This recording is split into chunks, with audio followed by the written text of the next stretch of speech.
Welcome to For the Long Run, the podcast exploring the why behind what keeps runners running long, strong, and motivated. I'm your host, Jonathan Levitt.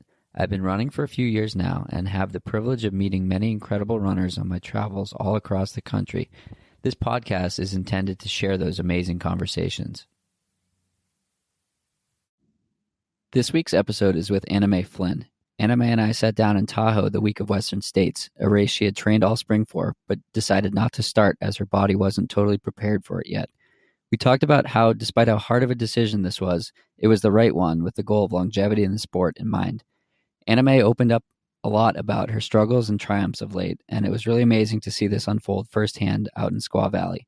I had the pleasure of seeing her interacting with so many fans and friends in the trail community, which seemed to help her a ton, and she realized quickly that we're all more than just our race results. We talked about how she wanted to be a bit more public with her journey in hopes that it'll help others. I hope you enjoy our conversation as much as I did. All right, welcome back. I am here with Mae Flynn in Truckee, California, in beautiful Lake Tahoe. We're staring at some big trees and a very blue sky, and it's gorgeous out here. So, Mae, thanks for joining in today. Yeah, of course, Jonathan. Thank you. Of course. So, do you want to give a little intro on who you are, and then we'll go from there? Yeah, my name's Mae Flynn, and I race for Hoka 1-1 and Honey Stinger, and Little Tree Labs is a small sponsor of mine. And I'm getting into racing longer ultras, little by little. Sweet. So we're here in beautiful Lake Tahoe. You were originally here planning to run Western States 100-miler. And now you're not. And we've talked at length about the honoring your body and listening to your body and doing things that are powerful and important for longevity, while also balancing I want to go do epic things right now. So let's just dive right into it.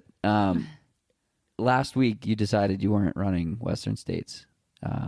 What was that like? What was it like coming to terms with that? I guess in a nutshell, in a couple words, is really tough. And I had some really emotional lows, some bouts of some depression, and self-worth was at some some really low moments. So I just kind of had to persevere, and I kind of went off social media completely, and went off Strava and just took some time to listen to myself. Definitely. And we've talked about the fact that you now want to share this on social media, write a blog, talk on a podcast. This is a very public forum, and you mentioned you wanted to share your decision on social media and connect with people on that. What's that been like? What's been the reception of how you've shared it? Actually, I've found it pretty profound because ultimately in my mind, I think I'm always driven for the acceptance in the community in a win. So winning a race is the ultimate, or has been kind of in the forefront of my mind. And my ego is kind of like, there with me. Right. And letting the ego aside and being fully human and humble and saying, hey, I can't do this, has really opened up some doors and some opportunity for the community to reach out and show me that they care for me, regardless of whether you're on podium or you're showing that you're human, and being real. And because ultimately we all want to be out running and enjoying our life, and so chasing a race and a short term type satisfaction isn't the end all be all. Definitely. How do you think that realization will change your approach and attitude going forward, or will it change it going forward? I mean, like I said before, like definitely chasing podium and winning is, kind of in the forefront of my training, but I've spent many months in the build for this season. And so I've had a lot of time to kind of rearrange my goals, and health is a priority. So I think moving forward, I think I'm going to be more in tune to how my body is feeling before a race. And I think being at the level that I'm now finding myself, or have, like, luckily and through everything that I've done over the years, has brought me to this place, to this platform, to where I can really kind of back out. I guess I could back out of a race if I'm feeling like it's not the end of the world. It's not the end of the world. But it has been the end of the world. It has been the end of the world. And I think trying to get to this place has been a struggle. And I've entered into several races, not 100%. And I've seen where that goes, and it's not pretty. And it takes a lot longer to get out of that hole. So, yeah. What was it like sharing that with the community that was here for Broken Arrow?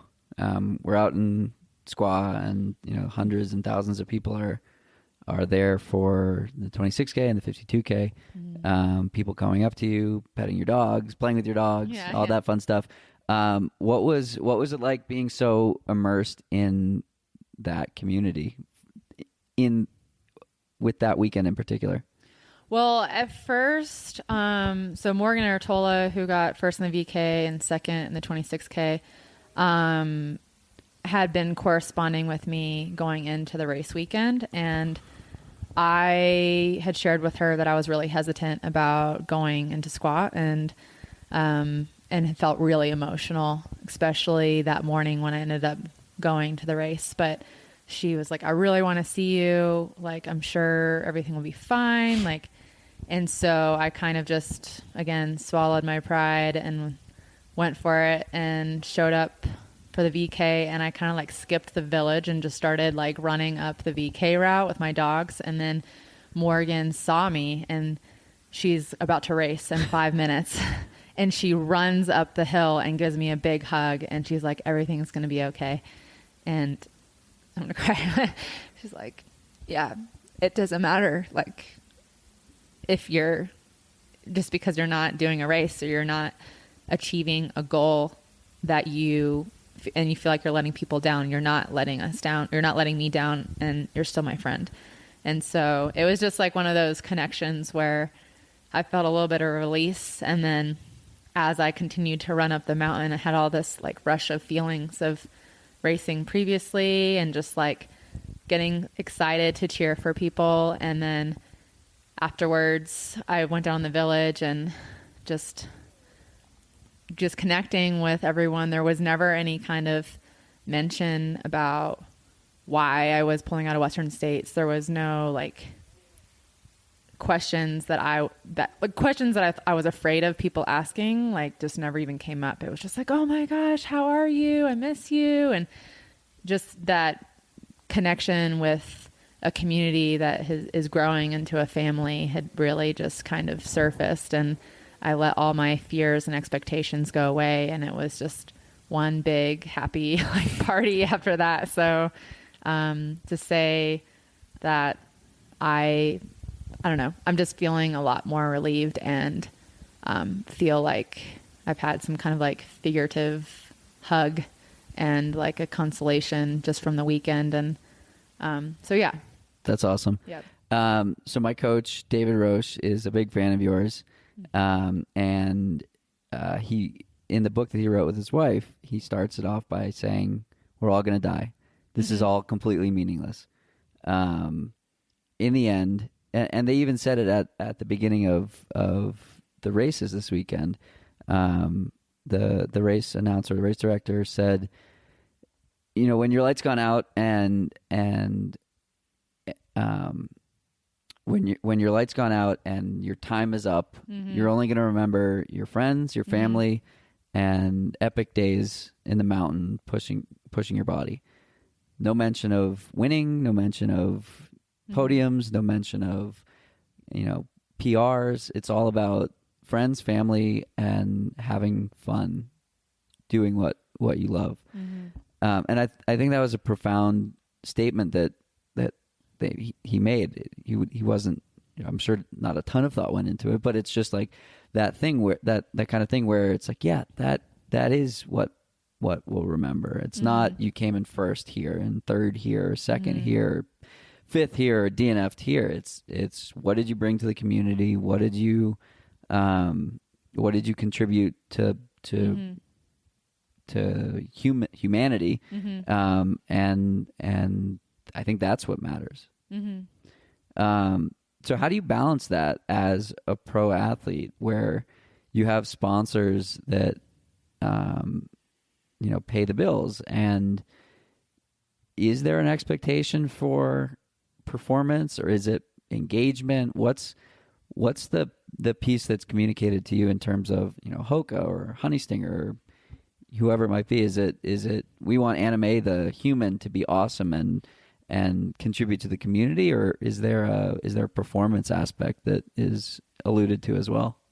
I mean, I think with I guess I would say my personal fallout with Western States, there was no repercussions. So all I felt was love and support, and like on to the next, and your body. And so I think that there's this, I think it's just all in my mind. I think it's just the drive in the athlete to perform. Right. And so I think you said it well, and Brendan said it well, is that I'm constantly reminded of, like, even with like Sonoma, it's like, oh yeah, that's a win. But it was almost like maybe 5 days later, I was just over it and already thinking of the next race. So, and like, it's just one aspect of that long-term goal of just,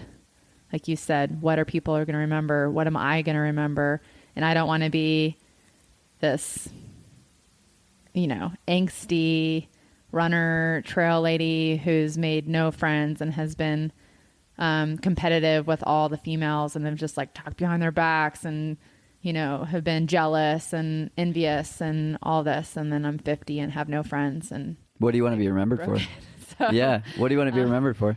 I don't know. I guess I'm kind of trying to be more open, as my person, and just kind of whatever people are getting from me. Like, I'm just like, I'm really honored to have this, this running career, which I had never seen had foreseen to come true. So I'm like, I'm not sure right now.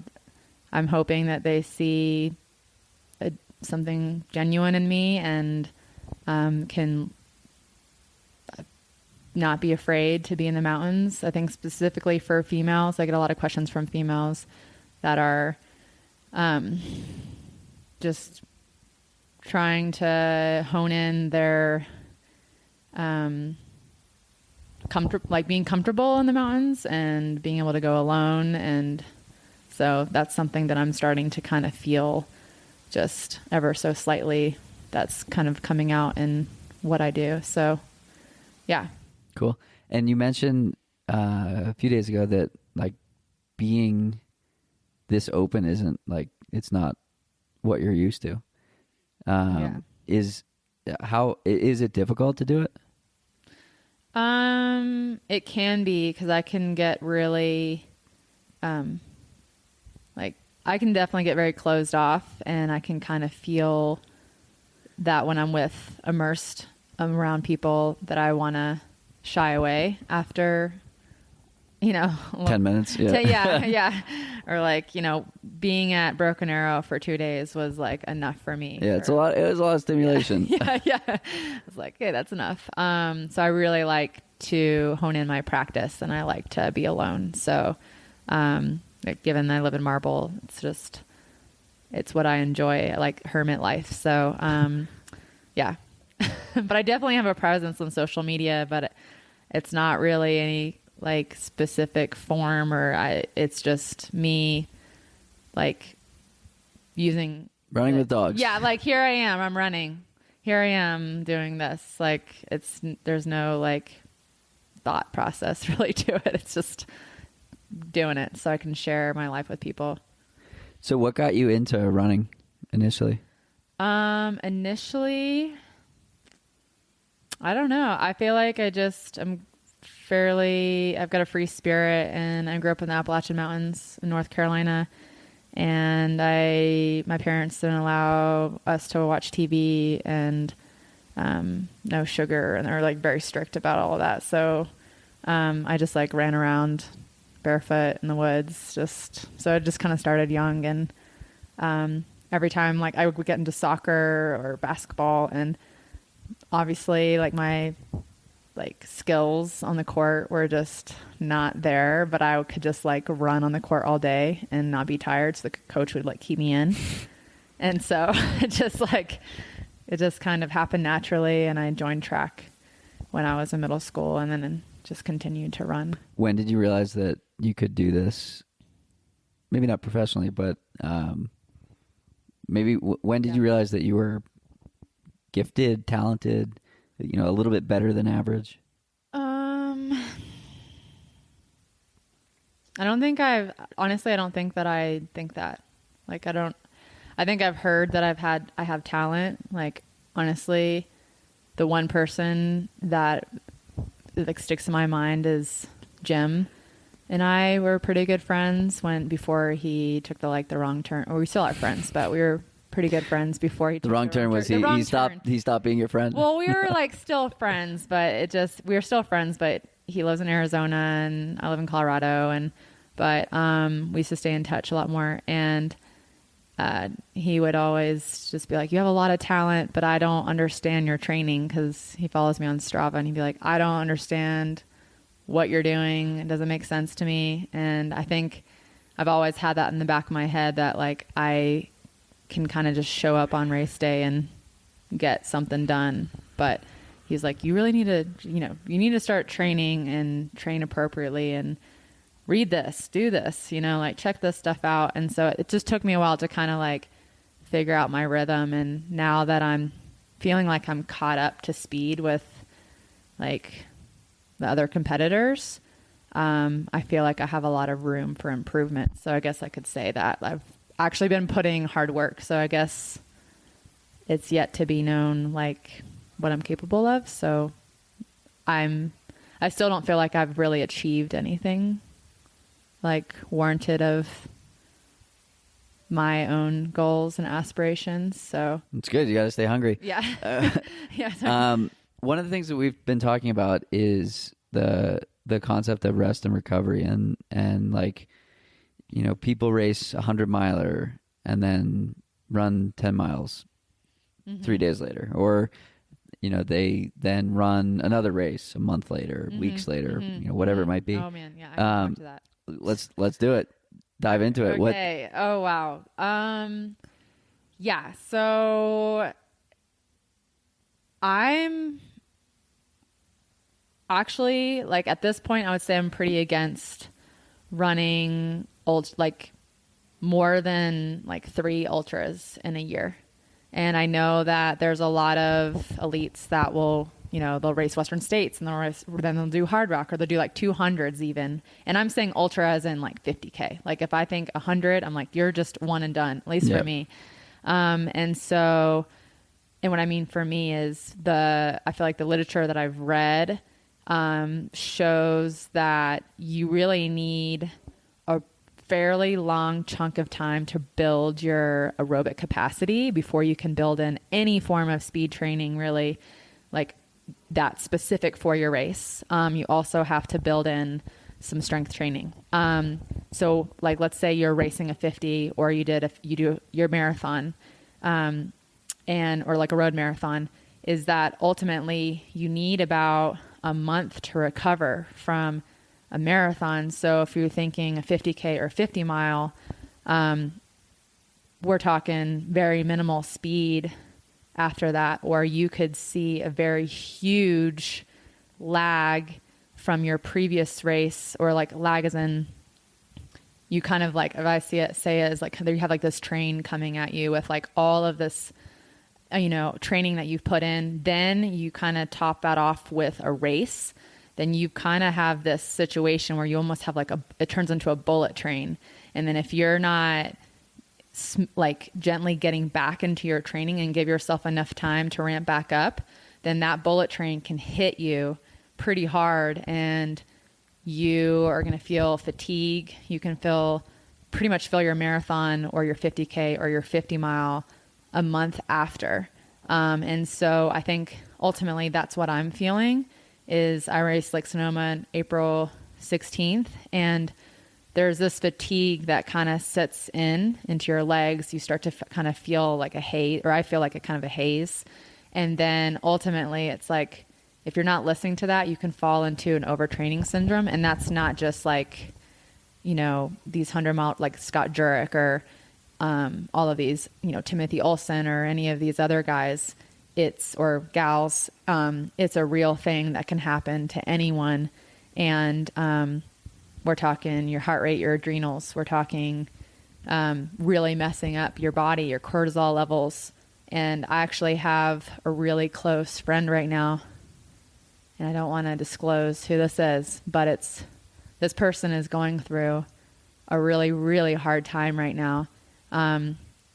And just did a back-to-back, like a schema race, and then did wanted to get back into training, and then just like kind of went into it. Nothing too hard, but just started to get the volume up, and is now laying in bed, can't really eat well, can't sleep well, having rapid heart rate. Anyways, I'm just saying like I'm kind of seeing that for myself. If I want to go do a 50 miler and do my best in a 50, and really from the beginning, from the start of the race to end of the race, I'm in my zone 3, zone 4.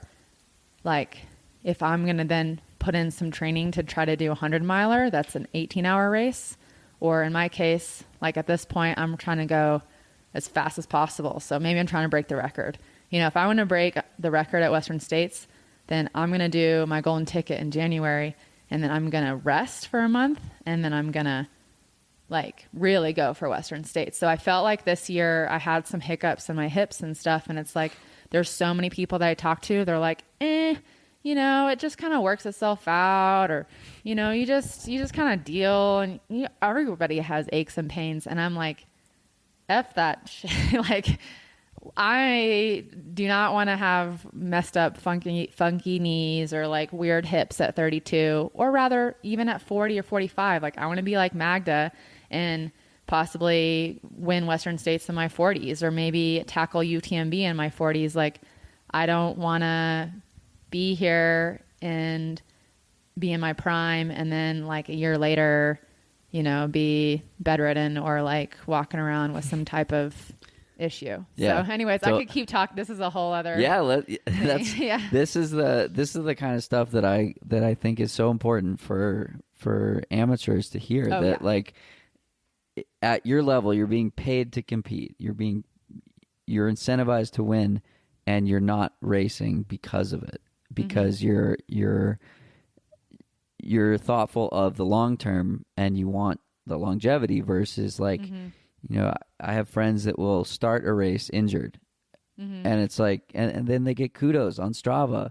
It's like, oh, you're a badass. You're amazing. You're so inspirational. Fuck that. You're an idiot. I get it that it's hard in this cycle because we reward it, and we reward toughness. And so you're a wimp if you don't start in conventional society.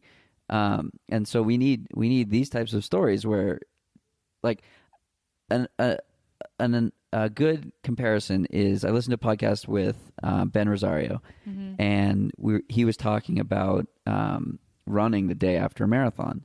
And he said, look, my athletes are professional athletes. They don't have to do anything besides perform. None of them run the day after a marathon. If there was anything to be gained from running the day after a marathon, don't you think they would be doing it? Don't you think I would be having them do it? Exactly. Yeah. They don't. Yeah. And he's like, and I don't get it why other people do it. If these people who their sole job and the only reason they're being paid, not the only reason, the main reason they're being paid is to compete and to win and to achieve peak performance, they're not doing it. Why are other people doing it? So yes, thanks. Long story short, thanks for putting that out there. A line that I love is listen to your body when it's whispering before it starts to roar. Oh yeah. And so I mean, I've been guilty of it in the past too. Like I used to be allergic to rest days, and I'll just fight through it. I don't want to lose fitness in 2 days or whatever. I didn't run for 2.5 of the days leading up to coming to Tahoe, and I was freaking out that like, oh, my race is in jeopardy, and I lost all my fitness, and I'm slow, and all that crap.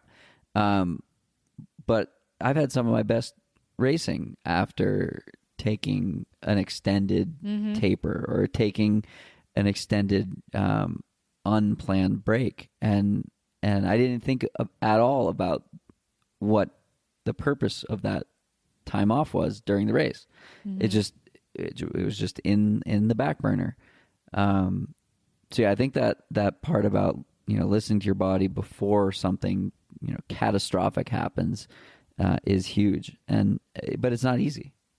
No, it's not. And I think that ultimately it should be part of your practice, like part of your routine. Like, all right, so maybe you do like fat burning nutrition for your training, but then, a month before a race, you start doing gels and start practicing with nutrition, or you're doing heat training for Western States. So you start that, I think the same goes for the taper, but I think oftentimes that taper isn't really completely recognized in its full form. At least I know for myself, I can almost feel it in my legs, is that I need almost like a week off. I'm starting to learn my body. And it's like, I need a week off to like let everything settle, and almost like my muscles feel like they're not bulky, and they're just feeling kind of. So do you feel good in the taper? I felt awful. Oh, okay. Yeah, awful. I mean, that's kind of why I like pulled out, because I was just like, what is going on? Like, but generally, do you feel good when tapering? No. Okay. No, not at all.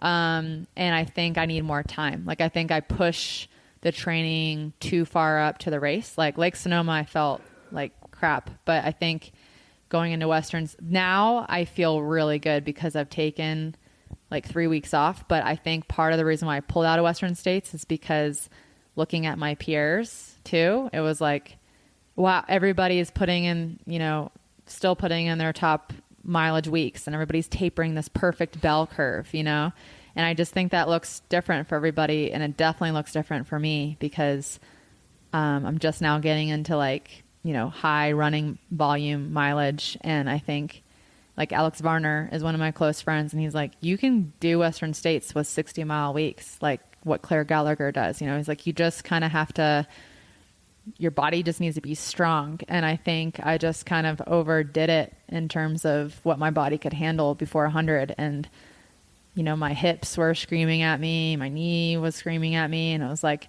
I took the 2 weeks off, and now I feel like super energetic, can't sleep because I have so much energy. And it's like, wow, the body is pretty amazing if you actually give it some time to be and to like bounce back. So I've learned a lot from this, and it's definitely something that I will start implementing in the future, and into whether it's a 50K race, 50 or definitely for next year, because I'm going to try to just race 2 races. I'm hoping to just do the golden ticket and get one, and then just do Western States, and that'll probably be it. Because I feel like so many people try to cram like some other performance, and it's like, 100-mile race is Yeah, I can't even comprehend. yeah, like I can't either. And so I think I might also be in the same boat with a lot of people that are, trying to do hundreds for the first time and like being in that like elite category. I'm like, say what? We're racing 100? Like, so how does the comparison game play into it? How do you avoid, how do you stick to your own guns and stick to what works for you while also following, your peers on Strava, on Instagram, and things like that? Oh, that's really tough. I would say for me,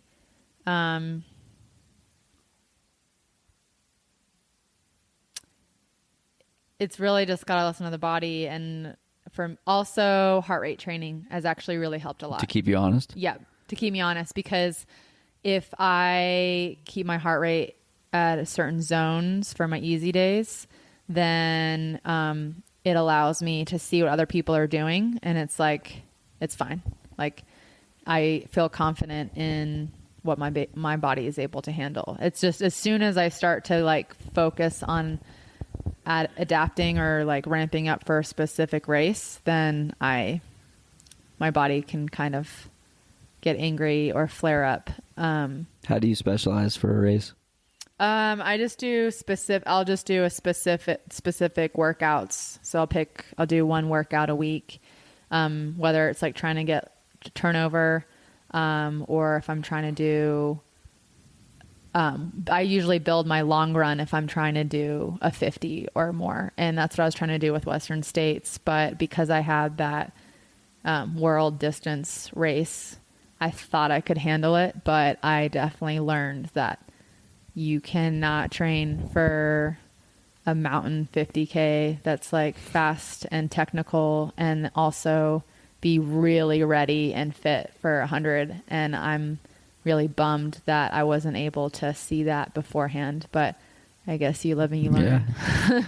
Lessons learned. Yeah. So we've also talked about both picking a goal for this year and not picking a goal for this year. Yeah. So how have you been approaching the rest of this year?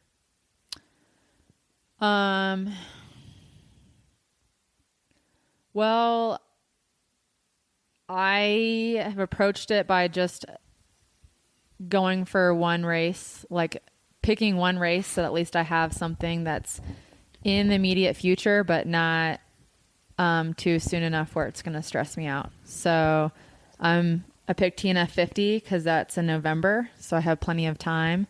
And if my body isn't ready until then it's not ready until then. And other than that, my goal is to just be able to be happy in the mountains and be out doing what I love. And then if I jump into, I was actually looking at doing a Cirque series. It's like an 8-mile race this weekend on Saturday at Utah. It's like, well, maybe I'll do that, or, maybe I'll jump into Speed Goat. Maybe I could go and do Sierra Zanal. I'm into that in August. I could also do OCC.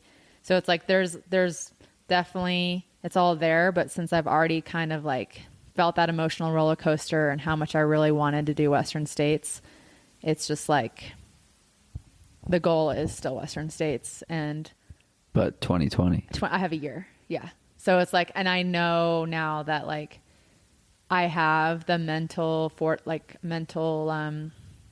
I guess I have the mental endurance to think that far ahead, because I think that that's what goals take, is to have the perseverance and to say, all right, put my head down and like, let's do this, like have that fire and let it fuel. And hey, if I do Speedo and I win, great.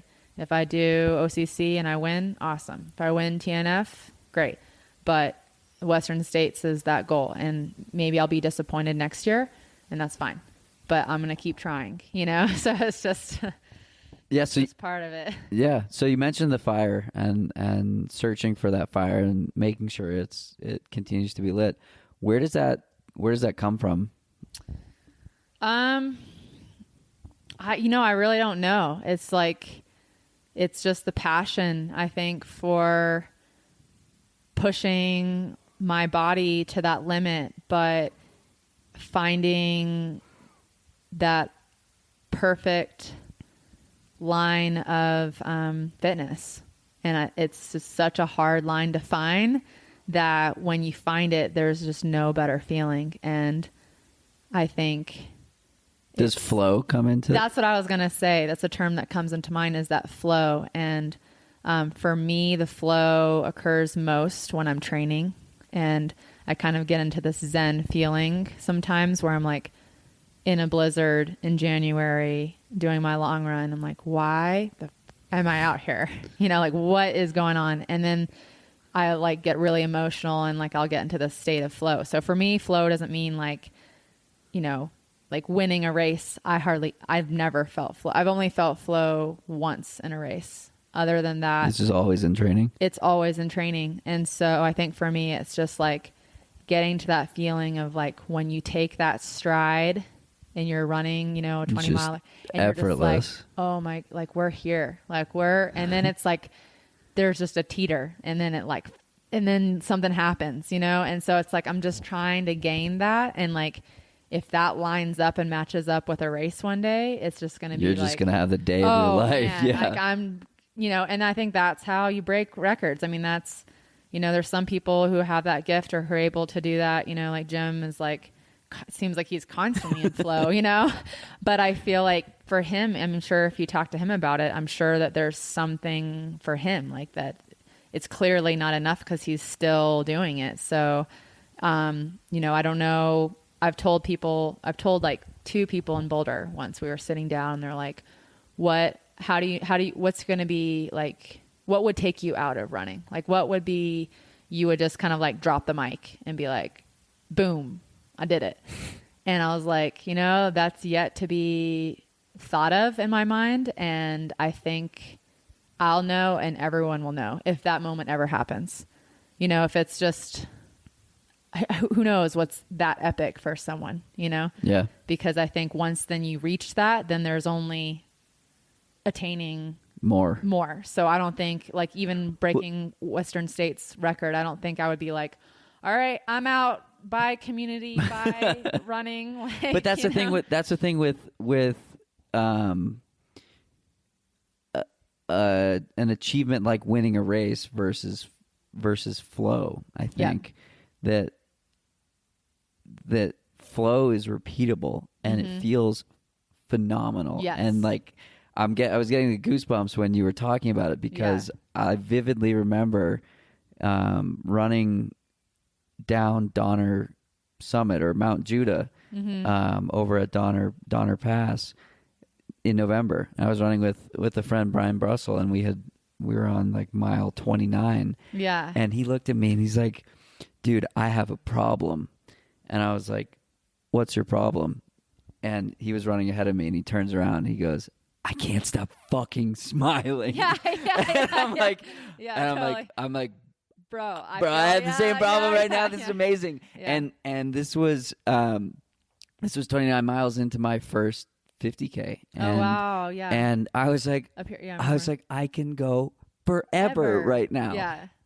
And we were cruising downhill at this time, and like that, like I live for that. Yeah. And that feeling of like you could do this forever. It feels amazing. Everything is right in this moment. I had a similar conversation with Magda on this podcast, and basically one of the things that she said was like she lives for those moments. And it's training, and it's the day-to-day process that allows you to have those moments. You can't run twice a week and get that. You can't run once a week and get that. You can't train for 4 months out of the year and take 4 months off and get that.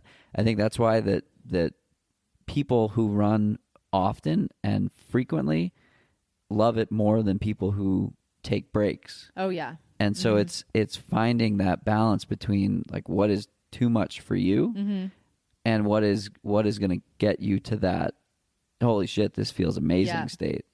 And I also, now that I'm thinking back about like races and whatnot, I think when we're injured and we're sick or we just can't run, I think sometimes what creeps in is the ego and the race, you know, like when really we have to prioritize or rethink what that feeling is. And I think that's sometimes what people need to do, at least I'm seeing for myself, is like, okay, turn off the strop. Don't just get off everything.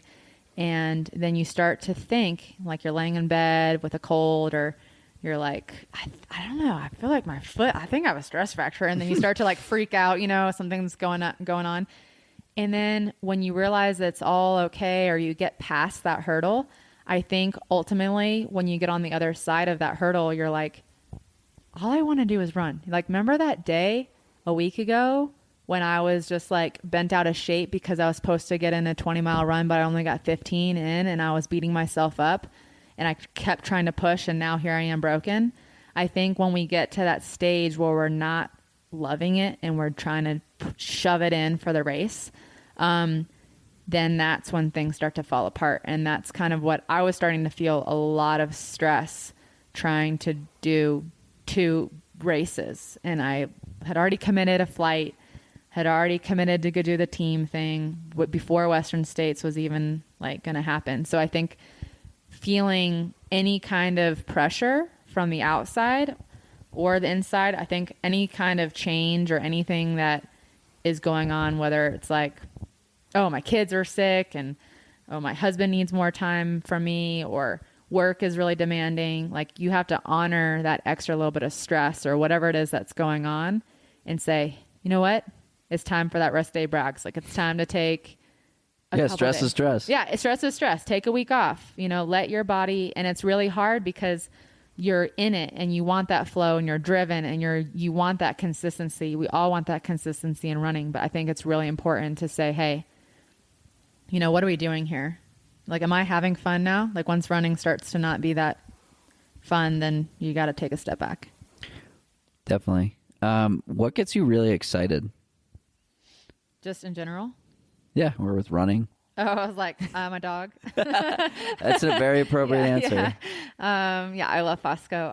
I would say with running in general, I get amped to run in the woods. And I like, especially vertical mountains and getting up on top of peaks. And like I said, with my dog, with Fosco, especially, she is always happy. I feel like sometimes if I'm pushing a workout or trying to like get a certain amount of vert in and I'm doing laps and I'm just like, I can just feel this like frown that's on my face, like I'm just like, you're going again. I'm just like, meh, I'm just like getting after it. And and Fosco's like, why don't we just go over to that peak? And like, why are you doing the same one? I'm like, well, I got to do a 15% grade and I've got to do this 5 times and I need to get 5K in. And Fosco's like, dude, it's time to just go jump in the lake now. I'm hot, And I think I need to, like, I've been kind of keying off her a little bit more. And when she's not having a good time, I'm like, yeah, me neither.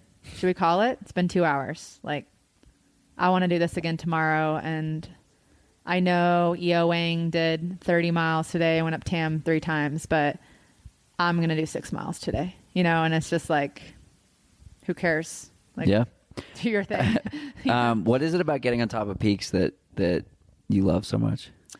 I think I just feel so full and so alive. I think I don't really like running downhill, but I love just getting to that place where my heart is racing and my mind is clear. Like, there's nothing, I can't think of anything because I'm just kind of uncomfortable in the state of like euphoria. But then you get to the top and it's like that struggle in that moment is all worth it. And then you have 360 views of the surrounding peaks. And then I have this imagination of like wonder and amazement of what our world is and what we're able to do. And it's just like, thanks and gratitude, like gratitude and just fully, just full, I guess, of everything and all things good in that moment. So, yeah. What are you scared of? Oh man. Honestly, I'm scared of injuries.